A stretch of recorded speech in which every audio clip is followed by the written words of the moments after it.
Forgiveness cannot change the past, but yes, it can change your heart. And sometimes it is all that matters. इसी बात पे मैं आपको एक कहानी सुनाती हूँ। एक बार एक कारपेंटर था जिसका नाम था राजू।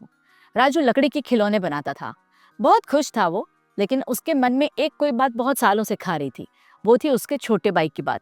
राजू का एक भाई था राम। इन दोनों भाइयों में बहुत प्यार था। दोनों ने बचपन में सोचा था कि दोनों भाई मिलके कारपेंटरी का बिजनेस स्टार्ट करेंगे, इसलिए दोनों मिलके पैसे जमा करते थे। पर एक दिन राम ने उस कारपेंटरी के बिजनेस के लिए जो पैसे जमा किए थे उसमें से कुछ पैसे निकाल लिए, क्योंकि उसे जुए की लत लग गई थी। Yes, gambling. उस गैम्बलिंग में वो पैसे हार गया था। बट उसने सोचा कि अब मैं राजू को बिना बताए पैसे निकाल लेता हूँ, वक्त आने पे मैं उसमें वापस पैसे भर दूंगा तो राजू को पता ही नहीं चलेगा। बट ऐसा नहीं हुआ। राजू को पता चल गया, उन दोनों में लड़ाई हुई और उन दोनों के रास्ते अलग हो गए।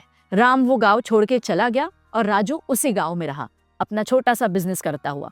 बहुत सालों तक दोनों में कोई बातचीत नहीं थी। अचानक एक दिन एक ईमेल आया जिसमें लिखा था कि राजू बहुत बीमार है और राम को बुला रहा है मिलने के लिए। राम ने बहुत सोचा, रात भर सोचा, और दूसरे दिन उसने सोचा चलो कोई बात नहीं, मेरा ही भाई है, जाके मिल लेता हूँ। जैसे ही हॉस्पिटल गया, वो देखता क्या है, राम तो बहुत बीमार है।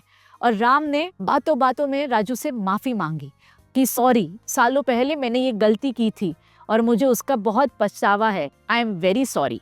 राजू ने उसकी हालत देखते हुए बोला, कोई बात नहीं, मुझे ये बहुत पहले ही पता चल चुका था और मैंने तुम्हें बहुत पहले ही माफ़ कर दिया था।